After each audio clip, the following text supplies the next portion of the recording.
ও দুনিয়ার মুসলমান ইমানদার গোলাম, আল্লাহ পাক রব্বুল আলামিন দুইজন ফেরেশতারে দুইটা মিশনের জন্য নিযুক্ত করছেন। একজন ফেরেশতাকে আল্লাহ পাক রব্বুল আলামিন ডাক দিয়া বলে, এরে ফেরেশতারে, তোমারে আমি একটা মিশনের মধ্যে পাঠাইতেছি। বলে, আল্লাহ কি মিশন?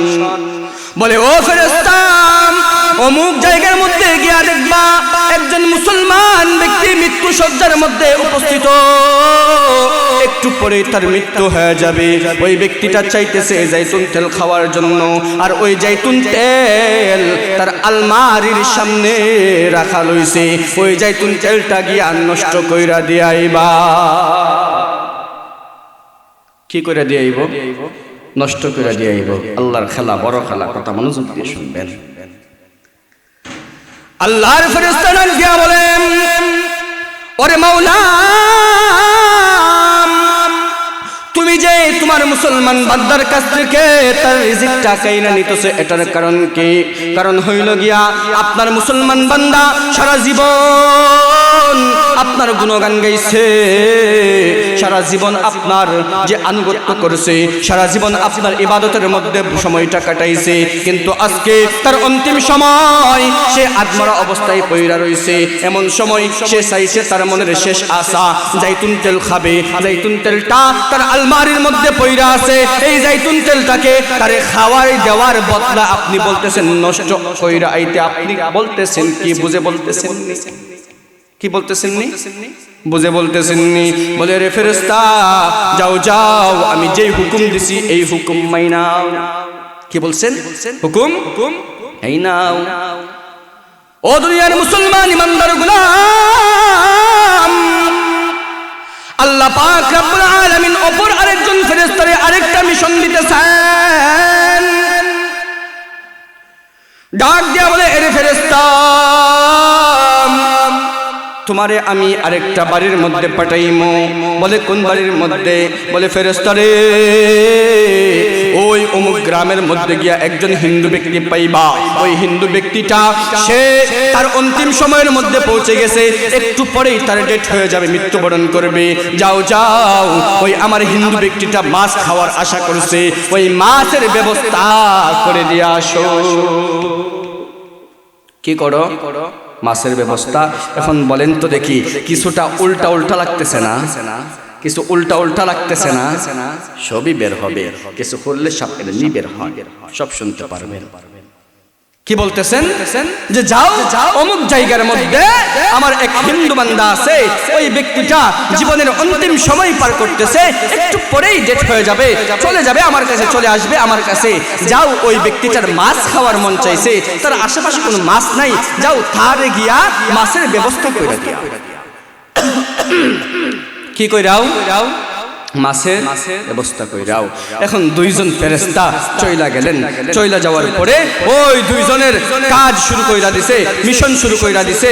একজন যাইতেছে ওই মুসলমান ব্যক্তির বাড়ির মধ্যে, যাইতেছে যে কিসের জন্য? জাইতুন তেল নষ্ট করার জন্য।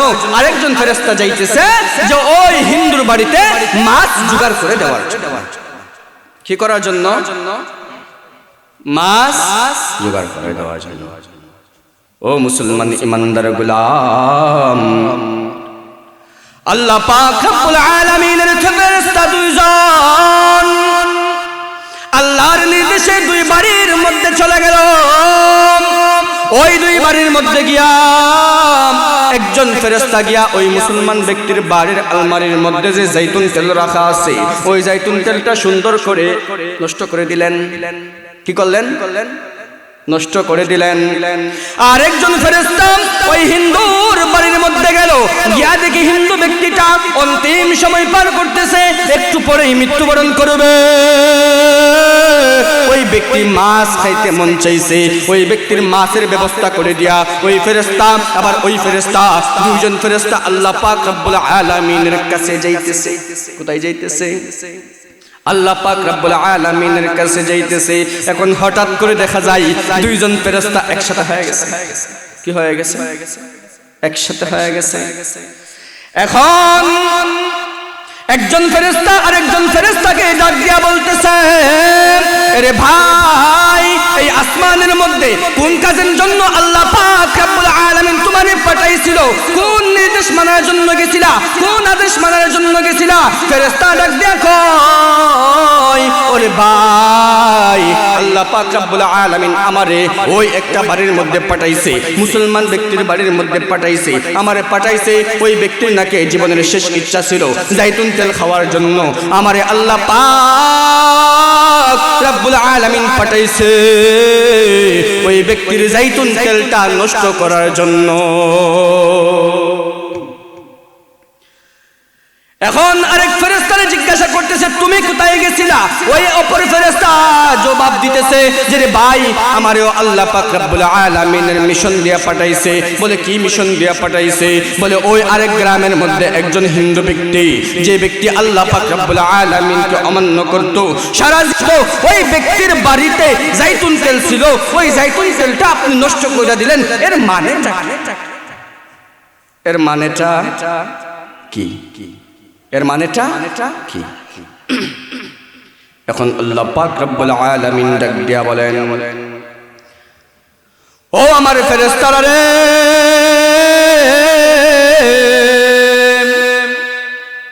আমি আল্লাহ পাক রব্বুল আলামিন ওই তোমাদের দুইজন ফেরেশতারে দুইটা মিশনের জন্য পাঠাইছি।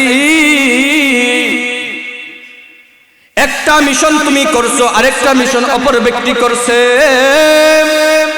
দুইটা মিশনে সুন্দর করে পালন করছো। এখন আয়েশা আমারে জিজ্ঞাসা করতেছো আমি কেন এমনটা বললাম। ও ফেরেশতারা, তোমরা জানিয়া রাখো, ইন্নী আ'লামু মা লা তা'লামুন, আমি যা জানি তোমরা তা জানো না, আমি যা জানি তোমরা তা জানো না। আমি আল্লাহ পাক রব্বুল আলামিন ওই যে দুজন মানুষকে, একজন মুসলমান ব্যক্তিকে যে জাইতুন তেলটা নষ্ট করার জন্য বললাম, আর আরেকজন ব্যক্তির যে হিন্দু ব্যক্তি, তারে মাছের ব্যবস্থা করে দিলাম। কারণটা জানুনি? ফেরেশতারা ডাক দিয়া বলে, ওগো আল্লাহ, এর কারণটা তো আমরা জানি না, আপনি যদি আমাদেরকে বলেন আমরা জানবো। আল্লাহ পাক রব্বুল আলামিন এখন ডাক দিয়া বলে, ও আমার ফেরেশতারা রে,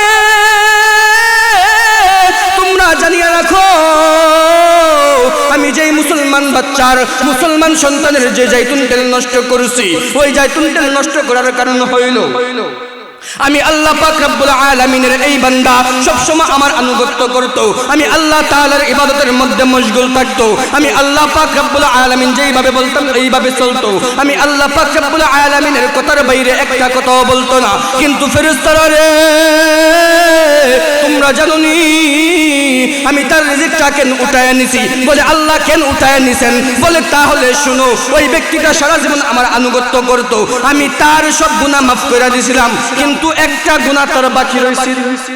ওইটা গুনাহ, একটা গুনাহ তার বাকি রইছেন। ওই একটা গুনাহ লইয়া যদি আমি আল্লাহর দরবারে যদি ওই বান্দাটা আসতো, আমি মাওলার দরবারে আসার পরে আমি আল্লাহ পাক রব্বুল আলামিন ওই ব্যক্তিটারে কঠিন আযাবের মধ্যে গ্রেফতার করতাম। আমি আল্লাহ পাক রব্বুল আলামিন আমার মায়ের বান্দা, আমি এই হাত দ্বারা আমার বান্দাদেরকে বানাইছি। আসমান আমি আল্লাহ তাআলা বানাইছি কুন ফায়াকুন বইলা, জমিন আমি আল্লাহ তাআলা বানাইছি কুন ফায়াকুন বইলা, পাহাড় আমি আল্লাহ তাআলা বানাইছি কুন ফায়াকুন বইলা, কিন্তু মানুষে আমি আল্লাহ তাআলা কুন ফায়াকুন বইলা বানাই নাই। আমি আল্লাহ তাআলা ওই মানুষে খুব আদর কইরা, খুব মহব্বত কইরা এই হাতের দ্বারা আমি বানাইছি। আমার ওই বান্দারে আমি কেমনে জাহান্নামের মধ্যে দেবো? এজন্য তার যে একটা গুনাহ বাকি রয়ে গেছিল, এখন সে চাইছে, তার মনের মধ্যে একটা আকাঙ্ক্ষা ছিল, তার মৃত্যুর আগ পর্যন্ত, তার মৃত্যুর আগে আগে সে জাইতুন তেল খাবে। কি খাবে? জাইতুন তেল খাবে। এখন আমি আল্লাহ পাক রব্বুল আলামিন ওই জাইতুন তেলটা তার নষ্ট করিয়া দিলাম, আর মৃত্যুর আগে আগে সে একটু কষ্ট অনুভব করছে, আর আমি আল্লাহ তাআলা বান্দার এই কষ্টের মাধ্যমে বান্দার ওই একটা গুনাহও তারে মাফ কইরা দিছি। আর ওই গুনাহ মাফ করার পরে এখন যখন আমার বান্দা মৃত্যুবরণ করবে, যখনই আমার কাছে আসবে, আমি সাথে সাথে ওই বান্দারে জান্নাতের মধ্যে পাঠায়া দিব। আর একটু আস্তে কোন সুবহানাল্লাহ। কোথায় পাঠাইব? ওই বান্দারে সরাসরি কোথায় পাঠাইমু? জান্নাতের মধ্যে পাঠাই দেব। আল্লাহ লীলা খেলা বুঝছেন? বুঝছেন? কারণ ওই বান্দার একটা গুনাহ ছিল। কি ছিল? একটা গুনাহ ছিল। এখন এই গুনাহটা নিয়ে যদি আমার বান্দা আমার দরবারের মধ্যে আসে, তাইলে আমি আল্লাহ তাআলা তো বলছি যে ব্যক্তি গুনাহগার, আমি আল্লাহ তাআলা তারে জাহান্নামের স্বাদ গ্রহণ করাইমু। আর যেই ব্যক্তি গুনাহগার হবে তারে অবশ্যই জাহান্নামের মধ্যে দিমু। তার যদি পাপ ফলিত হয়ে যায়, তার যদি পাপ শেষ হয়ে যায়, তারে আবার জান্নাতের মধ্যে পাঠামু। এখন আমি আমার বান্দারে এত কষ্ট করে বানাইলাম, এখন বান্দা মৃত্যুর পরে একটা গুনার কারণে জান্নাত জাহান্নামের মধ্যে যাইতো, আমার আল্লাহ তাআলা এই জিনিসটা সহ্য হইছে না। এজন্য আমি আল্লাহ তাআলা ওই বান্দারে জাইতুন তেল না খাওয়াইয়া একটু কষ্ট অনুভব করাইলাম। আর এই কষ্টের দ্বারা আমি আল্লাহ তাআলা একটা গুনাহ মাফ করলাম। আর গুনাহ মাফ হয়ে গেছে, তার জীবনে আর কোনো গুনাহ নাই, আর সে মৃত্যুবরণ করবে। আর আমি আল্লাহ তাআলার দরবারে সোজা জান্নাতের মধ্যে চলে আসবে। সোজা কোথায় আসবে? জান্নাতের মধ্যে চলে আসবে। এখন বলেন তো দেখি, আল্লাহ তাআলা যে আমাদেরকে অনেক আফসোস রাখছে না? অনেক গরিব মানুষ আছে না, যারা একবেলা খাইতে পায় না। কি পায় না? যারা একবেলা খাইতে পায় না, তাদের মনের মধ্যে আফসোস আছে না? বলে হাই রে, আল্লাহ আমারে গরিব বানাইলো, একটু ধনী তো বানাইতে পারতো।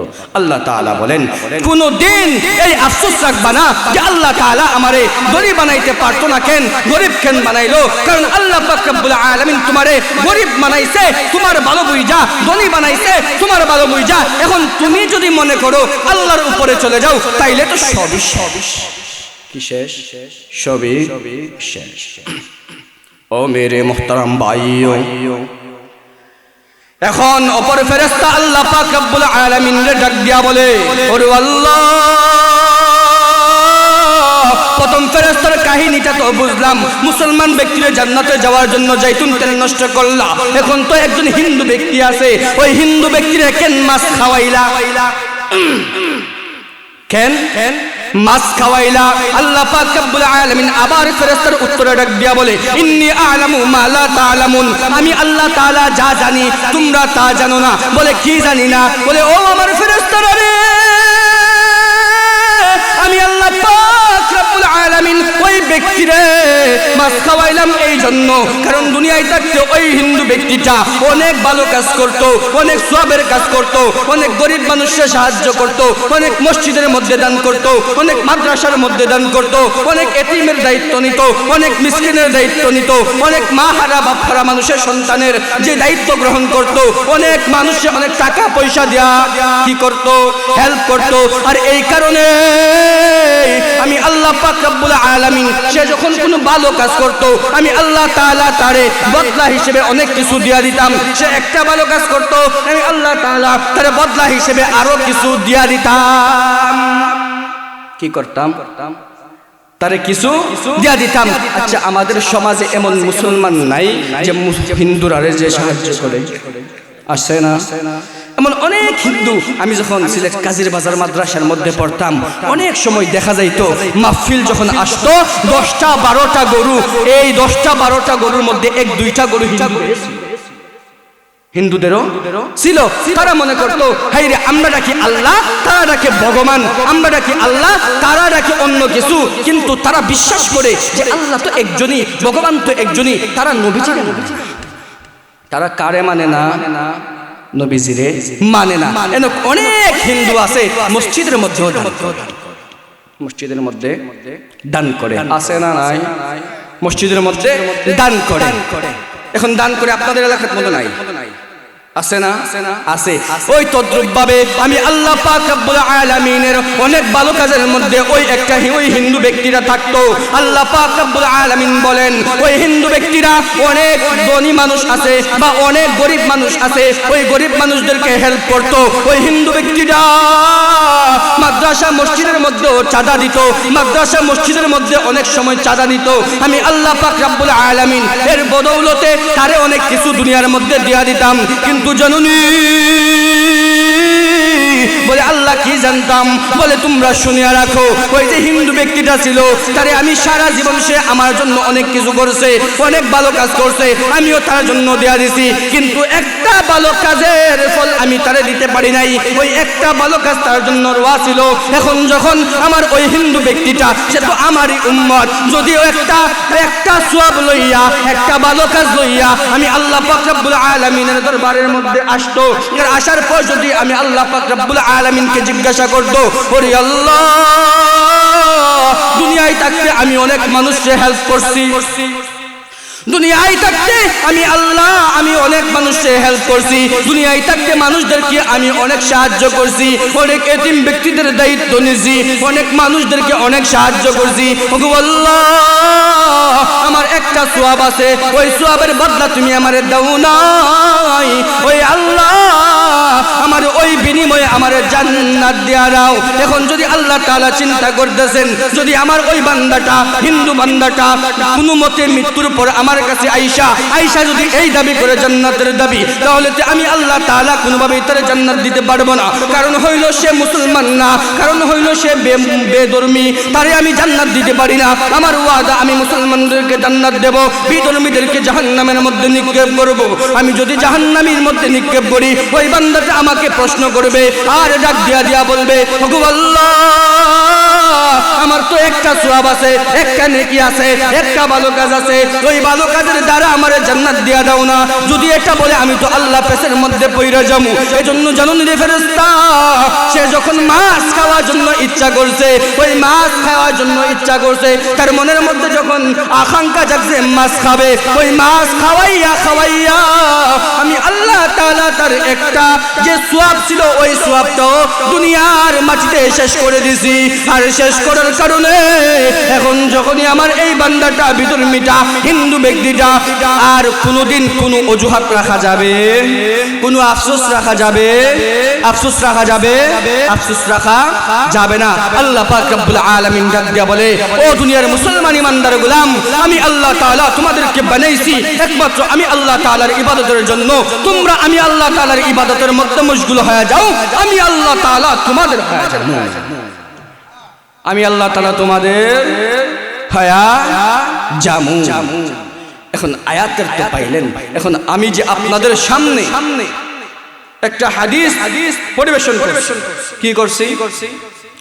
একটা হাদিস আপনাদের সামনে পরিবেশন করছি না, ছোট্ট একটা হাদিস। আল্লাহ নবী সাল্লাল্লাহু আলাইহি ওয়াসাল্লাম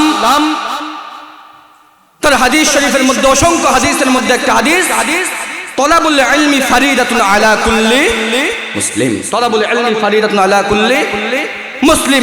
প্রত্যেক নর নারীকে, নারীদের জন্য ইলমে দ্বীন শিক্ষা করা ফরজ। এটা কি নতুন শুনছেন? নতুন শুনছেন? প্রত্যেক নর নারীর জন্য ইলমে দ্বীন শিক্ষা করা ফরজ। এখন ইলমে দ্বীন কিতাব ভার্সিটি থেকে শিখমু না মাদ্রাসা থেকে শিখমু? ভার্সিটি থেকে শিখমু না মাদ্রাসা থেকে শিখমু? ওই কলেজ থেকে শিখমু না মাদ্রাসা থেকে শিখমু? বলেন না, কোথায় থেকে শিখমু? মাদ্রাসা থেকে শিখমু। এখন মাদ্রাসা থেকে যদি শিখতে হয়, এখন মাদ্রাসার মধ্যে আসতে হবে না মাদ্রাসা থেকে দূরতে হবে? মাদ্রাসা স্থাপন করতে হবে না মাদ্রাসা ভাঙতে হবে? স্থাপন করতে হবে। এই উল্লেখনীয় আল্লাহ পাক রব্বুল আলামিনের অশেষ রহমতে আমরা কিন্তু দ্বিতীয় তালার মধ্যে একটা মাদ্রাসা কি করছি? মাদ্রাসা করছি। আল্লাহ পাক রব্বুল আলামিনের হাবিব সাল্লাল্লাহু আলাইহি ওয়াসাল্লাম সারা জীবন এই মাদ্রাসা মসজিদ দ্বীনের দাওয়াতের জন্য শ্রম দিয়েছে। কি দিয়েছে? আল্লাহ তাআলা সারা জীবন কি করছে? এই দ্বীনের দাওয়াতের জন্য কি করছে? সময় দিয়েছে। আল্লাহ পাক রব্বুল আলামিনকে অনেক মানুষ ছিল, অনেক কাফিররা ছিল, সব সময় আল্লাহ পাক রব্বুল আলামিনের পিছনে লাগা থাকতো, সব সময় আল্লাহ পাক রব্বুল আলামিনের পিছনে লাগা থাকতো, আল্লাহ তাআলার হাবিবের পিছনের মধ্যে লাগা থাকতো। কি করত? আল্লাহ তাআলার হাবিবের পিছনেও লাইগা থাকতো, সবসময় বলতো যে মুহাম্মদ কিভাবে ইসলামের দাওয়াত দেয়, মুহাম্মদ কিভাবে কি করে ইসলামের দাওয়াত দেয়, এক আল্লাহর দাওয়াত দেয়, একত্ববাদের দাওয়াত দেয়, কুল হুয়াল্লাহু আহাদের দাওয়াত দেয়। কি করে? কুল হুয়াল্লাহু আহাদের দাওয়াত দেয়। আল্লাহ নবী সাল্লাল্লাহু আলাইহি ওয়াসাল্লাম পুরাটা জিন্দেগি আমাদেরকে কাটাইছেন। কার জন্য কাটাইছেন? পুরাটা জিন্দেগি আমাদের জন্য কাটাইছেন। আল্লাহ পাক রব্বুল আলামিন খাইতে বসলে উম্মতের জন্য বসছেন, ঘুমাইতে গেলে উম্মতের কথা ভাবছেন, যে শুইছেন এই সময় উম্মতের কথা ভাবছেন, নামাজের মধ্যে গেছে উম্মতের কথা ভাবছেন, যে হাঁটার মধ্যে গেছে উম্মতের কথা ভাবছেন। আর আমরা মুসলমান হইয়া কি করি? আমরা মুসলমান হইয়া কি করি? আমরা মুসলমান হইয়া একবার আল্লাহ পাক রব্বুল আলামিনের হাবিবরে ভাবি না।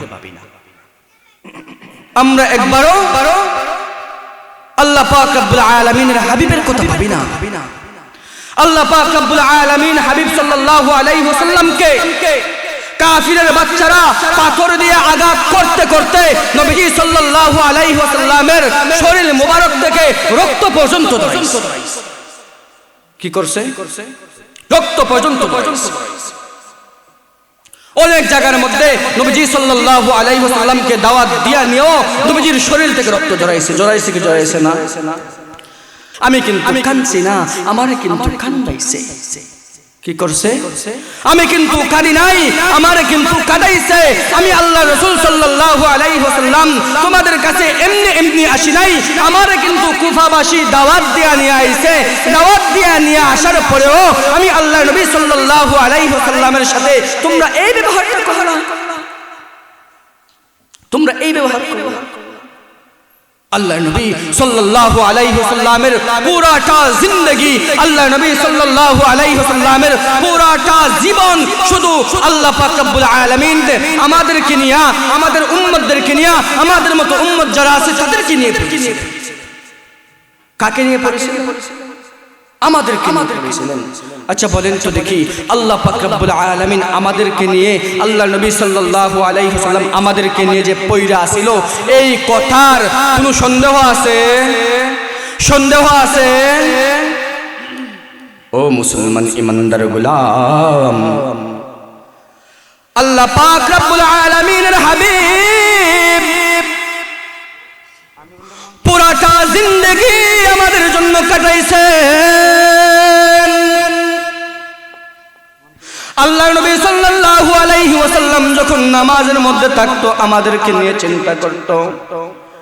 আল্লাহ নবী সাল্লাল্লাহু আলাইহি ওয়াসাল্লাম যখন হাঁটার মধ্যে থাকতো আমাদেরকে নিয়ে চিন্তা করত।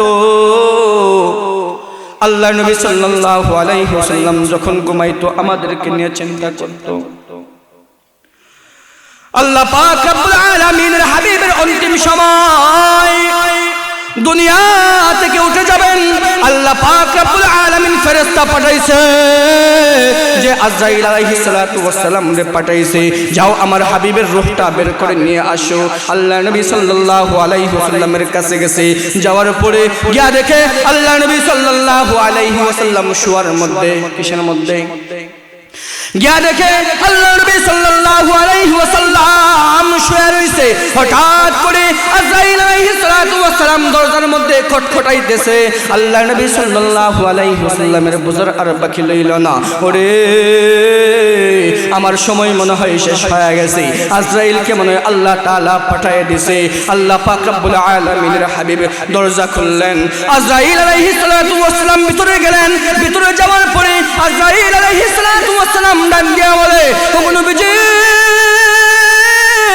আপনার রূহটা বার করার জন্য আল্লাহ পাক রব্বুল আলামিনের পক্ষ থেকে আদেশ আসছে। আল্লাহ পাক রব্বুল আলামিন আমারে পাঠাইছে আপনার রূহটা বার করার জন্য।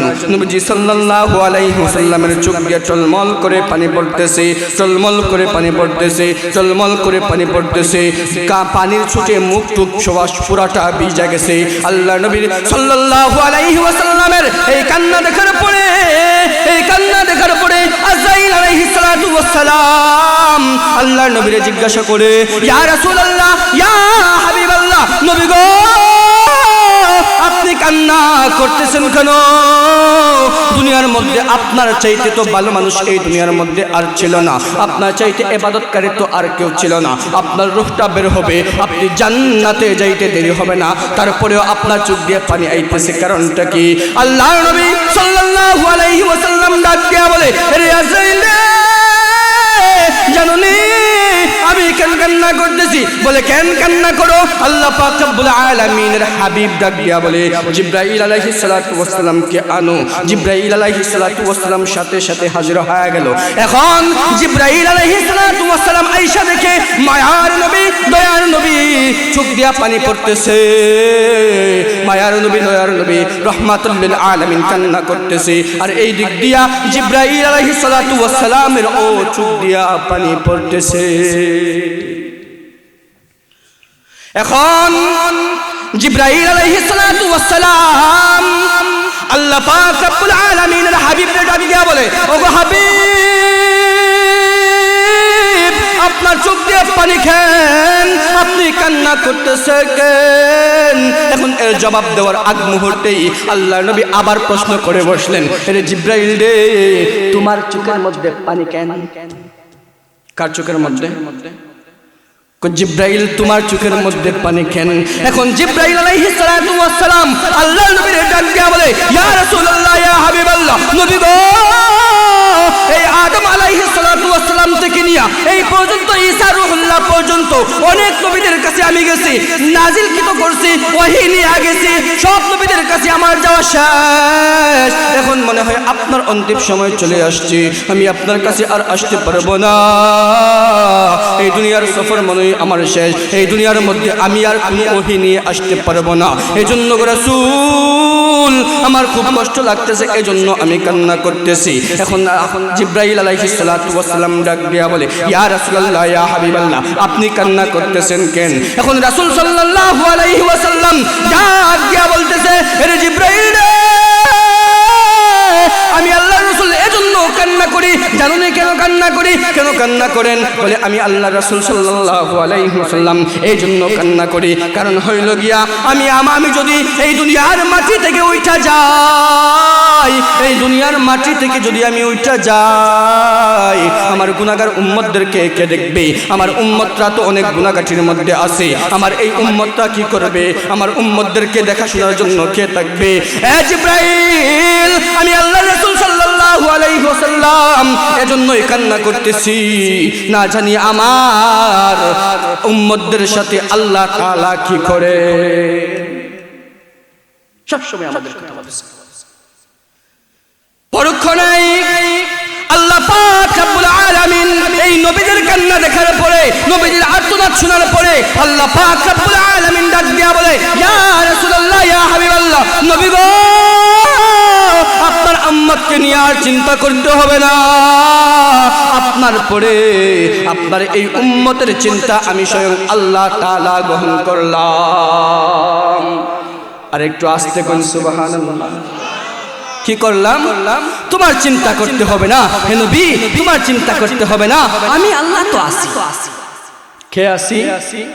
আমি আল্লাহ তো আছি। তোমার উম্মতদের চিন্তা আমি আল্লাহ তাআলাই কি করব? তোমার চিন্তা করব। আর শাজিমের মধ্যে যখন আল্লাহ পাক রব্বুল আলামিন সাল্লাল্লাহু আলাইহি ওয়াসাল্লাম যখন আল্লাহ তাআলার সাথে সাক্ষাৎ করতে গেছেন, ওইখানের মধ্যে উম্মতি ওইখানের মধ্যে উম্মতি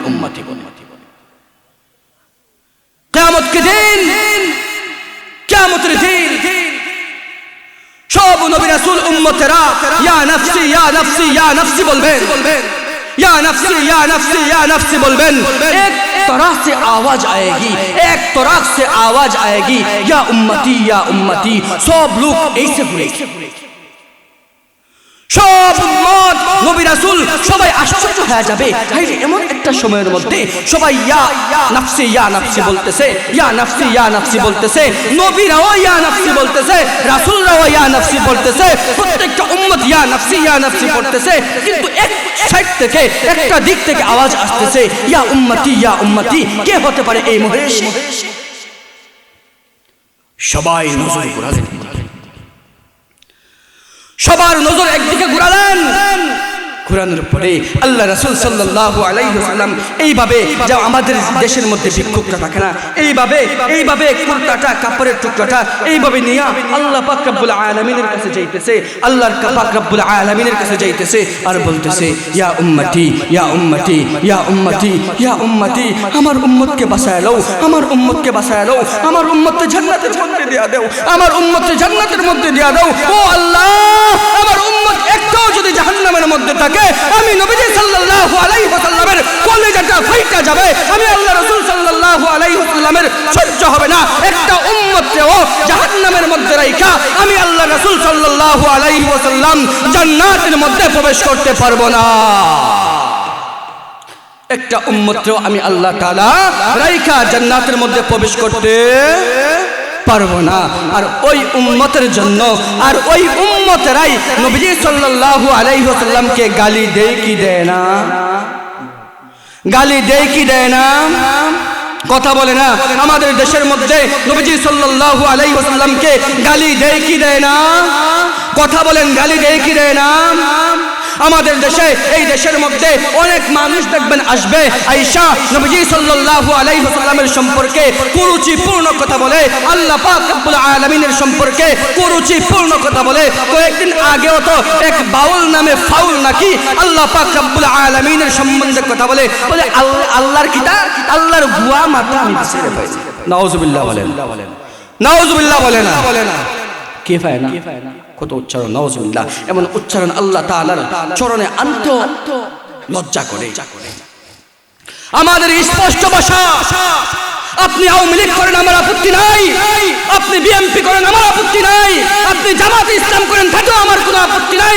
আমি মাওলানা সামিউল হকের একটা জায়গার মধ্যে আপত্তি, আপনি রাসূলের বিরুদ্ধে কথা বলবেন, আমি আপনার বিরুদ্ধে কথা বলবো, আপনি হাবিবের বিরুদ্ধে কথা বলবেন, আমি আপনার বিরুদ্ধে কথা বলবো, আপনি আল্লাহ তাআলার শান মান ইজ্জতের বিরুদ্ধে কথা বলবেন, আমি আপনার বিরুদ্ধে কথা বলবো। এতে যদি মনে করেন ফাঁসির কাষ্ঠের মধ্যে ঝুলানো হয়, ফাঁসির কাষ্ঠের মধ্যে ঝুলতেও দ্বিধাবোধ করি না, দ্বিধাবোধ করি না।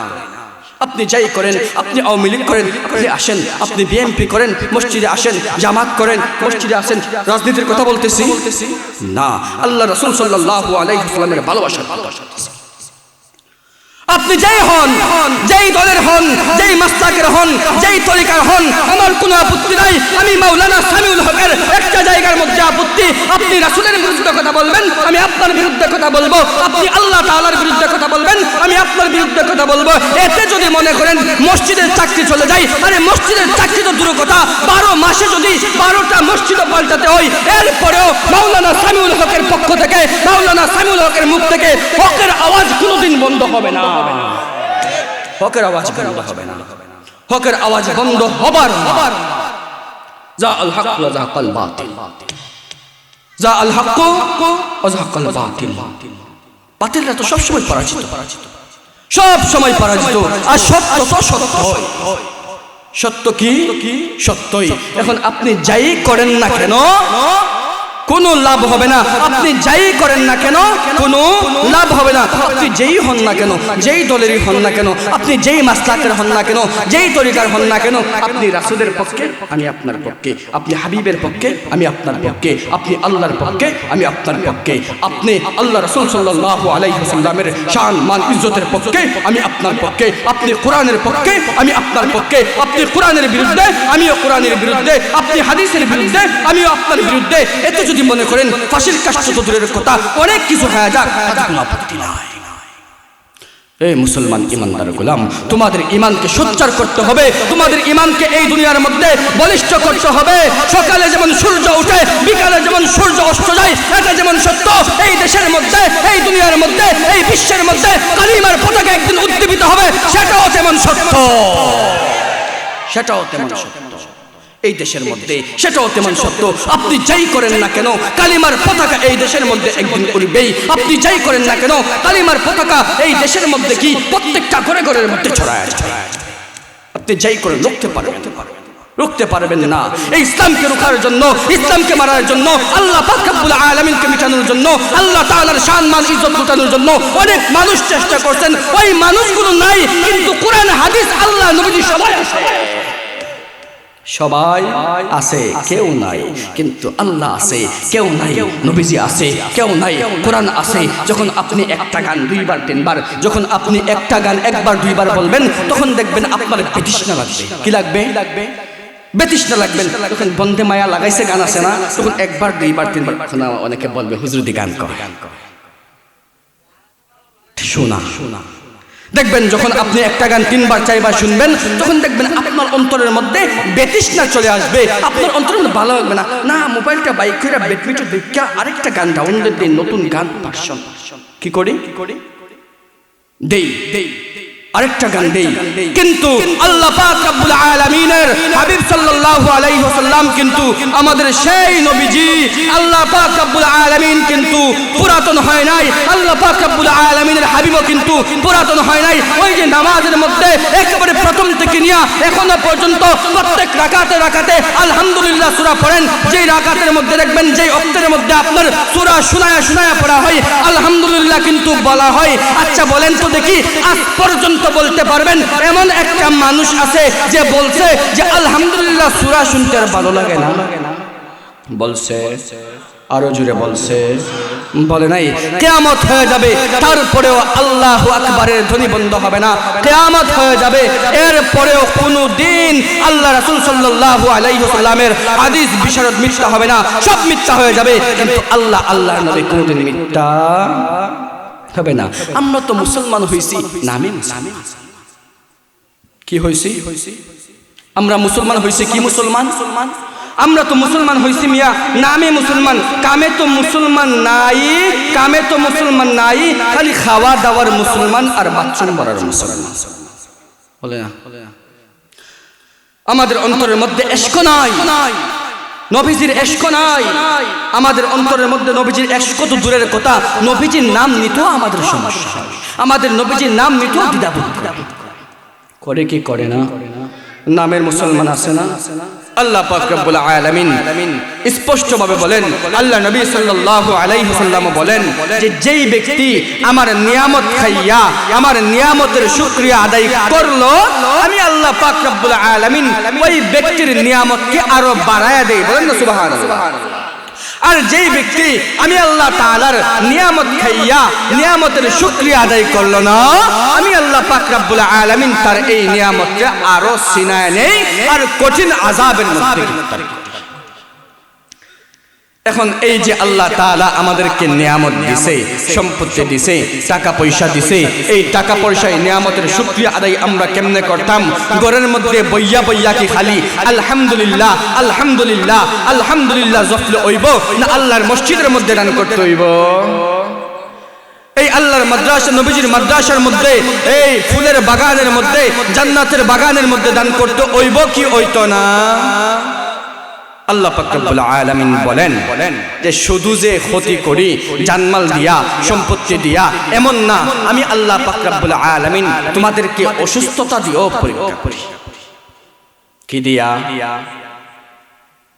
আল্লাহ পাক রব্বুল আলামিন ডাক দিয়া বলে, আমি আল্লাহ তাআলা তোমাদেরকে অনেক সময় পরীক্ষা করব ধন সম্পদ দিয়া, আবার অনেক সময় পরীক্ষা করব অসুস্থতা দিয়া।